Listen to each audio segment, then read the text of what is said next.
کا سب پاکستان کی سیاسی تاریخ کے اوپر آپ کی بڑی کڑی نظر ہے. ماضی کے اندر اگر کہیں بیرون ملک سے کوئی دباؤ آیا یا کوئی ریکویسٹ کی گئی یا جس طریقے سے بھی کچھ مطالبہ منوانے کی کوشش کی گئی، اس وقت بھی ریاست نے اپنا مفاد دیکھا، جو بھی مفاد تھا مفاد دیکھ کر فیصلہ کیا. کچھ مواقع ایسے آئے کہ بیرون ملک سے دباؤ آیا اور شاید کمٹمنٹ بھی ہوئی ہوگی، لیکن وہ ریلیف متعلقہ سیاسی شخصیت کو نہیں مل سکا. جیسے کہ آپ نے بہت تفصیل سے لکھا، بینظیر بھٹو صاحب آئیں، بڑی کمٹمنٹ کے ساتھ آئیں، اور جس طریقے کے ساتھ ان کو وہ پولیٹیکل جو ایکسپیکٹیشن تھی وہ یہاں سے اس وقت اس ٹائم میں اس رجیم سے ان کو نہیں مل سکی. تو اس کا مطلب ہے کہ جہاں کہ ریاست کا مفاد نہیں ہے، پھر انٹرنیشنل دباؤ بھی آ جائے، کمٹمنٹ بھی ہو جائے، وہ فلفل نہیں ہو سکتا. بہت امپورٹنٹ سوال ہے. بینظیر بھٹو سے زیادہ جو اس کا ریلیونٹ مثال بنتی ہے وہ ذوالفقار علی بھٹو کی بنتی ہے.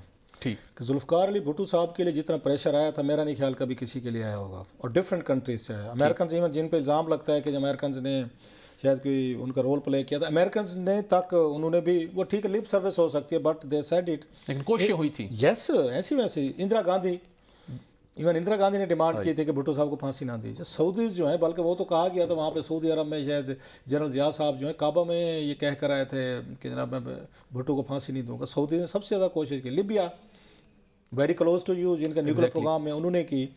تو اس لیے اور بہت سے دنیا کے ملک ہیں. ایجپٹ تھا اس وقت، آپ اٹھا کے دیکھیں نا کسی اخبار ہو از ہو جنہوں نے بھٹو صاحب کے لیے کوشش نہیں کی تھی، کہ اس مسلم امت اسپیشلی تھی، باقی ملکوں نے بھی کی تھی. اس کے بعد جو جنرل ضیاء نے پھانسی دے دی تھی ان کو، اور کوئی consequences as such general Zia کو فیس تو نہیں کرنے پڑے تھے. سعودیز کے ساتھ بھی رابطہ، کوئی سعودیز نے ڈپلومیٹک ٹائز نہیں ختم کیا ہے، لیبیا نے نہیں کیا، دیگر کوئی ملکوں نے نہیں کیا. انہوں نے دباؤ ڈالا کہ شاید کام کرے. جنرل ضیاء نے نہیں مانی بات ان کی. لیکن اب یہ بدلتے ہوئے حالات میں، ان حالات میں سمجھتا ہوں یہ ان تین ملکوں میں سے اگر کوئی سیریس ہوا تو پاکستان کے لیے مشکل ہو جائے گا اپنے مفادات. اور میں بھی اس بات کو، مطلب یہ ہو سکتا ہے میں کہتے ہوں انپاپولر لگوں، کہ اگر یہ ملک کہیں گے تو آپ کو ماننی پڑے گی، اور ماننی چاہیے کہ آپ کے بہت سارے ہمارے مفادات ہیں، انٹرسٹ ہیں. سعودیز کے ساتھ ہی ہیں، میں بار بار کہتا ہوں، چائنیز کے ساتھ ہی ہیں. آپ کسی ایک بندے کے لیے نا ریاست کو وہ والی سچویشن نہیں ہونی چاہیے جو انہوں نے افغان طالبان نے، ملا عمر نے کر لی تھی امریکہ کے ساتھ جب ان کو یہ 9/11 ہوئے تھے. تو انہوں نے کہا جناب اسامہ بن لادن صاحب نے کیونکہ یہ تسلیم کر لیا کہ حملے میں نے کرائے تھے، یہ میرا ہینڈ اوور کریں. جی انہوں نے کہا جناب یہ نہیں کریں گے ہم. اس پہ بڑی مطلب وہ یاد ہوگا ڈپلومیٹک ایفرٹس ہوتی. اور انسانی تاریخ کی شاید پہلی ریاست ہوگی، افغانستان تھا، جنہوں نے ایک بندے کے خاطر پوری ریاست تباہ کروا لی، برباد ہو گئے، بم کھا لے، بچے عورتیں بیچارے مارے گئے. وہ اس کا 20 سال وہاں جنگ لڑی جاتی رہی، وہ پاکستان آ گئے اور ملکوں میں چلے گئے، در بدر ہو گئے. لیکن انہوں نے کہا کہ ہم یہ نہیں دیں گے کیونکہ ہمارے مہمان ہیں، جو بھی ان کا اپنا تھا. انہوں نے بندے مروا لیا، شہری مروا لیا، تباہی بربادی ہوگی، بندہ ہینڈ اوور نہیں کیا. سو یہ بھی کوئی سمجھداری نہیں ہوتی مجھ سے اگر پوچھیں. ایون اسامہ بن لادن صاحب کو کہنا چاہیے تھا کہ جناب اگر میری وجہ سے اتنی بڑی آپ کو تباہی بربادی آ رہی ہے تو میں ٹرانسفر ہو جاتا، شفٹ ہو جاتا ہوں، کہاں سے نکل جاتا ہوں میں. سو سم ٹائم ریاست کو اس طرح کے فیصلے کرنے پڑتے ہوتے ہیں. ایک جیسے انہوں نے سعودیز کے لیے انہوں نے کیا تھا، نواز شریف کے لیے کیا تھا، اس کے بدلے سعودی نے آپ کو تیل کی فیسلٹیز دینا شروع کی تھی. وہ آپ کو نیٹ اگرچہ وہی ریاستی ملکی مفاد جو عام آدمی کو فائدہ ہوتا ہے، آپ کو لون دے رہے تھے، قرضے دے رہے تھے، گرانٹ دے رہے تھے، آپ کو پیسے دے رہے تھے. تو اگر ایک بندے کے بدلے اتنی ساری کنسیشن آپ کو مل رہی ہیں تو پھر تو میرا خیال ہے ایک چلیں ٹھیک ہے. پھر اصل امپورٹنٹ یہ ہے کہ پاکستان کو، یہ ریاست کو کتنا بڑا کوئی پیکیج یا کوئی ایسا بہتر گارنٹی دے دیں. اگرچہ کہ علیمہ خان صاحبہ نے تو گزشتہ روز دو ٹوک انداز میں کہا کہ جب تک کہیں سے ان کو میسج ملے بھی تھے، انہوں نے کہا جی کہ نظر بندی کی بات آپ چھوڑیں، ہم نے نہ کوئی ڈیل چاہیے نہ ڈھیل چاہیے. ہم اگر خان صاحب باہر آئیں گے تو عدالتی ریلیف کے ذریعے سے آئیں گے، جس کے ساتھ دکھائی نہیں دے رہے. لیکن صاحب پہلی مرتبہ کچھ باتیں زبان زد عام ضرور تھیں جو 2021 کے اندر جو صورتحال ہوئی، جو ٹی ٹی پی کو جس طریقے سے راستہ دیا گیا، ان کے لوگ جہاں پر آئے.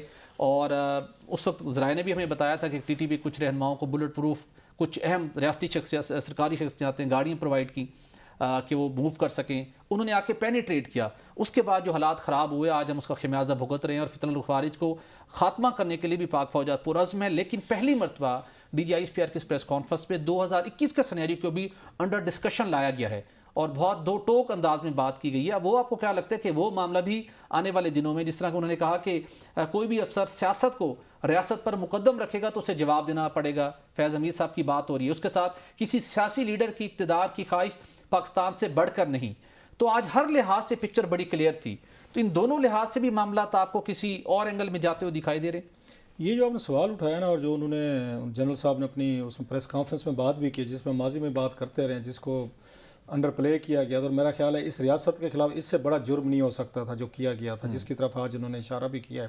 یہ پہلی دفعہ نہیں ہوا کہ انہوں نے بات کی ہے، انہوں نے بات تو اب کی دفعہ کھل کر کی ہے، اور انہوں نے اس میں خان صاحب نے کمپنی کو باقاعدہ انہوں نے مطلب نام تو نہیں لیا بٹ اٹ واز آبویس کہ ان کی بات کر رہے ہیں۔ یہ آپ کو یاد ہوگا پچھلے سال کور کمانڈرز میٹنگ ہوئی تھی، اس میں بھی یہ آئی تھی پریس ریلیز اسی طریقے کی آئی تھی کہ جن لوگوں کو لایا گیا تھا طالبان کو اور اس سوات مالا کانڈ اور ان ایریاز میں ان کو سیٹلمنٹ کی گئی، تو جس کے بعد یہ ٹیررزم بڑھا ہے۔ تو جب آرمی چیف یہ بنے ہیں جناب منیر صاحب، تو ان کے دور میں یہ ایک سٹانس لیا گیا ہے کہ جن لوگوں کو لایا گیا افغانستان سے سیٹلمنٹ کرائی گئی اور دوبارہ اس ملک میں دہشت گردی کی اس میں بنیاد رکھی گئی، تو اس پہ آلریڈی جو موجودہ ملٹری قیادت ہے یہ اپ سیٹ ہے۔ اچھا، اس لیے بھی یہ ان کو benefit of the doubt in کو ملتا ہے جنرل عاصم منیر صاحب کو، کہ یہ آبویس تھا کہ یہ اس کے ٹاکس کے بھی خلاف تھے کہ آپ طالبان سے ٹاکس نہیں کرنی آپ نے، یہ مطلب فتنے ہیں وہی والے قرآن پاک کی، انہوں نے کئی ساری ان مثالیں بھی دی تھیں، لیکن جنرل جنرل یہ باجوہ صاحب جو ہیں وہ نہیں مانے تھے۔ جب یہ اس وقت بات چیت ہو رہی تھی تو انہوں نے اس وقت بھی کہا تھا کہ سر کوئی فائدہ نہیں ہے،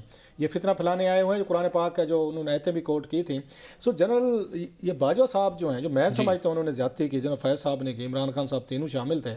کوئی دنیا کی تاریخ میں کبھی ہو سکتا ہے کہ جو لوگ آپ سے لڑ رہے تھے، جنہوں نے آپ کے فوجی شہید کیے، اتنا بڑا آپریشن کیا گیا سوات میں، اتنا ڈسکمفرٹ ہوا، 70-80 ہزار بندہ مارا گیا، فوجی شہید ہوئے، جانیں دیں، ان لوگوں کو اہتمام کے ساتھ آپ جس باڑ پہ آپ نے اربوں روپے لگائے تھے، باڑ کاٹ کے ان کو اندر لے آئے اور سوات میں آگے بسا دیا جا رہا ہے۔ یہ کوئی عقل کی مطلب چلو مان لیا خان صاحب جو ہیں ان کا ایجنڈا ایک اور ہوگا، وہ طالبان کی وہ ہیرو بھی ہیں، ان کے رول ماڈل بھی ہیں، وہ فیئر انف، ان کے ہمیں سمجھ آتی ہے۔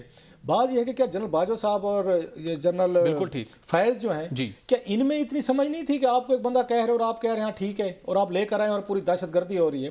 سو جہاں پہ یہ اسٹیبلشمنٹ یہ کہتی ہے نا کہ عمران خان صاحب کا فیصلہ تھا غلط تھا، وہاں پہ یہ بھی دیکھنا چاہیے کہ جناب آپ کے اس وقت آرمی چیف اور ڈی جی آئی ایس وہ کس سائڈ پہ کھڑے تھے؟ بالکل ٹھیک، وہ چاہتے وزیر اعظم صاحب کو منع کر سکتے تھے کہ سر یہ ہمارے نیشنل سیکورٹی کا مسئلہ ہم نہیں آنے دیں گے، اور عمران خان صاحب اکیلے کچھ نہیں کر سکتے تھے، تو تینوں نے مل کے کام کیا۔ بالکل ٹھیک، بڑا کریٹیکل معاملہ تھا، اور کہنے والے یہ بھی کہتے ہیں کہ اس وقت جو سارا فیصلہ ہوا اس کے بھی ایک لانگ ٹرم جو ایک پروجیکٹ چل رہا تھا، اس کے پولیٹیکل فیوچر کے کچھ آبجیکٹیوز کو حاصل کرنے کے لیے یہ سارا انیشیٹو لیا گیا، لیکن اب اس کے بھی کانسیکوینسز آنے والے دنوں میں ہمیں واضح طور کے اوپر دکھائی دینے کہ اس کانٹیکسٹ کے اندر بھی کچھ ممکنہ طور پر آنے والے دنوں میں کارروائی ہو سکتی